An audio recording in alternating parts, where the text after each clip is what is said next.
تو وہ لڑکا کہنے لگا بابا میں اس بلی کے پیچھے بھاگا اور جیسے ہی بلی کے پیچھے بھاگا بلی تو مجھے نظر نہیں آئی, میری ماں مجھے سامنے سے نظر آ گئی. بابا میرا گھر مجھے سامنے نظر آ گیا, جیسے میں نے دروازہ کھولا نا ماں مجھے نظر آ گئی. پیر صاحب تھے, ان کا ایک مرید تھا جس کا کام تھا بال کٹنگ کا. وہ بال کٹنگ کرتا تھا, بال کاٹتا تھا لوگوں کے. اس کی شادی ہوئی, شادی ہونے کے بعد بیوی گھر پہ آئی. کچھ سالوں کے بعد اس کے ہاں ایک خوشی ہوئی, بیٹا پیدا ہوا. بیٹا 2-3 سال کا جب ہو گیا تو اس کو کوئی اٹھا کے لے گیا, وہ گم ہو گیا. بیوی بہت رو رہی تھی. اس کی بیوی نے کہا اپنے شوہر سے کہ بات سنو, تمہارے پیر صاحب ہیں, ان سے دعا کے لیے کہو, ہو سکتا ہے ان کی دعا میں وہ اثر ہو کہ وہ اللہ کی بارگاہ میں دعا کریں اور ہمارا بیٹا ہمیں واپس مل جائے. تو اس کے شوہر نے کہا ٹھیک ہے, ہم پیر صاحب سے دعا کے لیے کہیں گے. اب وہ شوہر اس کا گھر سے نکل گیا, پیر صاحب کے یہاں پہنچا, کہا حضور ہمارا بیٹا گم ہو گیا ہے, آپ اللہ کی بارگاہ میں دعا کریں کہ وہ واپس آ جائے, وہ ہمیں واپس مل جائے. تو اللہ کے ولی تھے, وہ پیر صاحب تھے, انہوں نے اللہ کی بارگاہ میں ہاتھ اٹھائے اور دعا کر دی اور اسے کہا جاؤ, اللہ جب چاہے گا تو تمہارا بیٹا گھر پہ آ جائے گا. اس نے کہا ٹھیک ہے حضور. 1-2 سال ہو گئے, 3-4 سال گزر گئے, بیٹا نہیں آیا.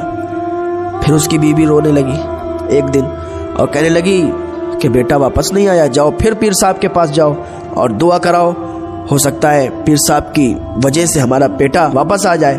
وہ انسان پھر پیر صاحب کے ہاں گیا اور پیر صاحب سے کہا حضور ہمارے بیٹے کے لیے دعا کر دیں, جاؤ اللہ چاہے گا تو تمہارا بیٹا گھر پہ واپس آ جائے گا. وہ پھر چلے آئے. ابھی 10-12 سال گزر گئے تو بیٹا نہیں آیا. پھر اس کی بیوی رونے لگی کہ 10-12 سال گزرنے کے بعد بھی بیٹا نہیں آیا ہے, جاؤ ایک بار پھر جاؤ پیر صاحب سے دعا کرا, ہو سکتا ہے واپس مل جائے بیٹا. اب وہ شوہر جاتا ہے اور پیر صاحب کے گھر جانے کے بعد کہتا ہے حضور بیٹا واپس نہیں آیا, 10-12 سال گزر گئے. تو پیر صاحب نے پھر کہا کہ جاؤ اگر اللہ چاہے گا تو بیٹا واپس آ جائے گا. 15-16 سال گزر گئے لیکن بیٹا واپس نہیں آیا.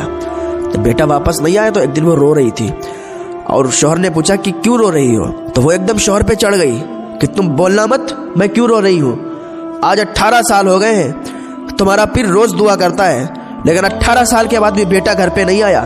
کیسا ہے تمہارا پیر؟ تمہارا پیر کوئی پیر نہیں ہے, ڈھونگی ہے, اس کی دعا میں تاثیر نہیں ہے, اس کی دعا میں اثر نہیں ہے. 18 سال ہو گئے بیٹا واپس نہیں آیا ہے, کیسے دعا کرتا ہے؟ کیسے پیروں کے تم مرید ہو کہ تمہارے پیر کی دعا میں اتنی طاقت نہیں ہے کہ ایک گما ہوا بیٹا واپس آ جائے؟ تمہارا پیر کوئی پیر نہیں ہے, ڈھونگی ہے. بیوی نے بہت زیادہ ڈانٹ دیا. جب زیادہ ڈانٹ دیا تو مایوس ہو گیا, غمزدہ ہو گیا اور وہی اسی حالت میں وہ اپنی دکان پہ چلا گیا. بال کاٹ رہا تھا, بال کٹنگ کر رہا تھا, اتنے میں اس کے پیر صاحب آ گئے. پیر صاحب نے کہا بیٹے ہمارے بال بھی کاٹ دو, اور ان پیر صاحب نے اپنے سر کے بال مڑانا شروع کر دیے. وہ بال مڑنے لگا. جب آدھا سر مڑ چکا تھا اس کی آنکھ سے آنسو آ گئے. وہی بات سوچ کے, وہی بیوی نے جو کہا تھا کہ تمہارا پیر نہیں, ڈھونگی ہے, 18 سال سے دعا کر رہا ہے, قبول نہیں ہوئی, بیٹا واپس نہیں ملا, بہت زیادہ برا بھلا کہا. جب اس کے آنسو نکلے نا تو اس کے آنسو وہی جب بال چھلے ہوئے تھے وہاں پہ گرے, تو پیر صاحب نے اوپر دیکھا, بیٹا کیوں رو رہے ہو, کیا بات ہے؟ تو اس نے ساری بات بتائی کہ آج ہماری بیوی ہم پر بھڑک گئی اور بہت زیادہ ہمیں سنائی, فلا بات کہہ رہی تھی. پیر صاحب نے کہا بیٹا گھبرانے کی کوئی بات نہیں ہے, جاؤ گھر چلے جاؤ. اس نے کہا حضور آپ کے بال, کہا نہیں گھر چلے جاؤ. اب وہ گھر جا رہا تھا, جیسے ہی گاؤں میں پہنچا, گھر کے قریب پہنچا, لوگ اس پر پھول برسا رہے تھے, لوگ اسے مبارکباد پیش کر رہے تھے کہ مبارک ہو مبارک ہو. اب وہ سوچ میں پڑ گیا کیا بات ہے, یہ لوگ ہمیں مبارکباد کیوں پیش کر رہے ہیں, ہمارے اوپر پھول کیوں برسا رہے ہیں؟ جب گھر کے اندر داخل ہوتا ہے کیا دیکھتا ہے, گھر میں 18 سال کا جوان بیٹا بیٹھا ہوا ہے. اس کی ماں اسے سینے سے چپٹا کے رو رہی ہے. جیسے ہی دیکھا بیٹا واپس آ گیا, سینے سے چپٹ گیا, رونے لگا اور کہا بیٹا تو کہاں چلا گیا تھا, کہاں چلا گیا تھا؟ محبت ماں کو بھی ہوتی ہے بیٹے سے, محبت بھائیوں کو بھی ہوتی ہے بھائی سے, محبت بہنوں کو بھی ہوتی ہے, لیکن باپ کو جو محبت ہوتی ہے نا تو وہ دکھاتا نہیں ہے کہ ہمیں بھی اتنی محبت ہے. باپ دور کھڑا دیکھتا ہے بیٹے کو اور خوشی محسوس کرتا ہے. ماں پیار کرتی ہے گلے لگتی ہے, بھائی پیار کرتے ہیں گلے لگتے ہیں, بہن پیار کرتی ہے گلے لگتی ہے, لیکن باپ دور کھڑا دیکھتا ہے. اس کے دل میں چھپا ہوا پیار کا بھی محسوس کرنا. وہ بہت پیار کرتے ہیں, دنیا کا ہر باپ اپنے بیٹے سے بہت پیار کرنے والا ہوتا ہے. دنیا کے ہر والدین اپنے بچوں سے بہت پیار کرتے ہیں. آج لوگوں نے بنا رکھا, لوگ سمجھتے ہیں کہ باپ پیار نہیں کرتے ہیں. باپ کی ڈانٹ میں بھی پیار ہوتا ہے. ایسے ہی کسی کے باپ اپنے بچے کو ایسے ہی نہیں ڈانٹتے, ایسے ہی نہیں مارتے. اس کے پیچھے کچھ ریزن ہوتا ہے, کچھ غلطیاں ہوتی ہیں. وہ اپنے بچے کو سدھارنے کے لیے, اپنے بچے کو سمجھانے کے لیے انہیں مارتے ہیں, انہیں ڈانٹتے ہیں, تاکہ میرا بچہ آگے جا کے بگڑے نہ, آگے جا کے وہ نیک انسان, اچھا انسان بنے. یہی وجہ ہوتی ہے. وہ باپ, وہ انسان اپنے بیٹے سے گلے لگتا ہے اور کہتا ہے, بیٹا کہاں چلا گیا تھا؟ اتنے دن ہمیں چھوڑ کے, ہم لوگوں کو چھوڑ کے کہاں چلا گیا تھا؟ اور تو یہاں واپس کیسے آیا؟ 18 سال ہو گئے تجھے. اس کے بیٹے نے کہا, بابا مجھے نہیں معلوم کہ میں یہاں کیسے آیا, لیکن مجھے کچھ لوگ پکڑ کے لے گئے تھے. میں ایک ڈھابے پہ تھا اور وہاں پہ کام کرواتے تھے مجھ سے.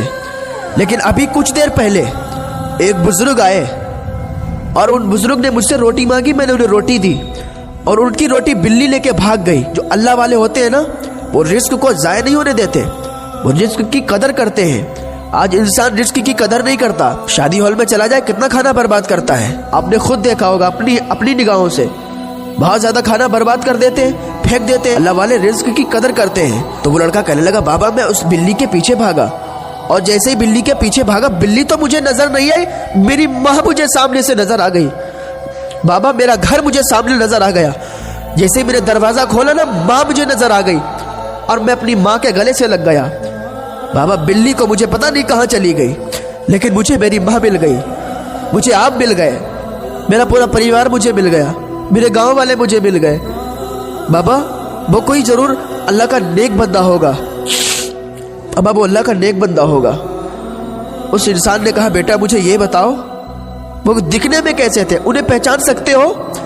تو اس لڑکے نے کہا, بابا میں انہیں جانتا تو نہیں ہوں, لیکن اگر دیکھوں گا تو ضرور پہچان جاؤں گا, کیونکہ ان کے سر پہ آدھے بال مڑے ہوئے تھے. جب اس نے اتنا سنا کہ ان کے آدھے بال مڑے ہوئے تھے, دوڑتا ہوا گیا, اپنے پیر کے قدموں میں گر گیا. کہنے لگا, حضور میری بیوی سے بہت بڑی غلطی ہو گئی, انہیں معاف کر دو. تو اللہ والوں کی دعاؤں میں بہت اثر ہوتا ہے. انسان آج صبر کرنا بھول گیا ہے. انسان کو صبر کرنا چاہیے. آج انسان صبر نہیں کرتا, بے صبرا ہو گیا ہے. اللہ اسے کتنی بھی نعمتوں سے نواز دے, انسان ناشکری پہ اترا ہوا ہے. انسان اللہ کی ناشکری کرتا ہے, اللہ کی کتنی نعمتیں کھاتا ہے, اللہ کا رزق کھاتا ہے, لیکن اللہ کی ناشکری کرتا ہے. آج اسے صبر نہیں رہا, بے صبرا ہو گیا, ناشکرا ہو گیا. آج بھی اللہ کی بارگاہ میں آ جاؤ, اللہ کی ٹھنڈی چھاؤں کے نیچے آ جاؤ اور اللہ کا شکر ادا کیا کرو. یہ اللہ نے ہمیں نعمتیں کم دی ہیں. جو انسان بہت زیادہ غریب ہے, حد سے زیادہ غریب ہے, ذرا دیکھیں کیا اس کی آنکھیں نہیں ہیں, کیا اس کے ہاتھ نہیں ہیں, کیا اس کے پیر نہیں ہیں؟ اسے بھی اللہ کا شکر ادا کرنا چاہیے. صرف دولت نہ ہونے کی وجہ سے, صرف شہرت نہ ہونے کی وجہ سے ہم اللہ کو بھول جائیں گے؟ نہیں, اللہ نے ہمیں بہت نعمتوں سے نوازا. ہمیں کچھ بھی نہیں, ہمارے پاس کچھ بھی نہ ہو, ہمارے پاس دولت بھی نہ ہو, شہرت بھی نہ ہو, ہمارے جسم کے اعضاء تو سلامت ہیں, ہماری آنکھیں تو دیکھتی ہیں. یہ کتنی بڑی نعمت ہے. جو اندھا ہے, جس کے پاس آنکھیں نہیں ہیں, اس سے پوچھو کہ ان آنکھوں کی قیمت کیا ہے, وہ تمہیں بتائے گا. جس کے پاس ہاتھ نہیں ہے, ان سے پوچھو ان ہاتھوں کی قیمت کیا ہے. جس کے پاس پاؤں نہیں ہے, ان سے پوچھو ان پاؤں کی قیمت کیا ہے, وہ تمہیں بتائیں گے. اللہ کا شکر ادا کرنے کی بجائے اس پر تانا کستے ہو کہ اللہ نے مجھے یہ نہیں دیا, وہ نہیں دیا. اللہ کا شکر ادا کیا کرو. جو انسان کھانا کھائے اور کھانا کھا کر اللہ کا شکر ادا کر دے, اتنا کہہ دے یا اللہ تیرا شکر. بندے نے کھانا بھی کھا لیا, پیٹ بھی بھر گیا, اور صرف اتنا کہہ دیا کہ یا اللہ تیرا شکر, اللہ تعالیٰ اسے 1 روزے کا ثواب عطا فرماتا ہے. ہاں, 1 روزے کا ثواب عطا فرماتا ہے. تو اللہ کا شکر ادا کرتے رہیں, ناشکری نہ کریں. اللہ نے ہمیں بہت نعمتوں سے نوازا ہے. ہم جتنا اللہ کا شکر ادا کریں ہمارے لیے کم ہے. جب اللہ کا شکر ادا کرو گے نا اور صبر سے کام کرو گے تو اللہ تمہیں بہت نوازے گا. تمہیں مال و دولت سے بھی نوازے گا, عزت و شہرت سے بھی نوازے گا.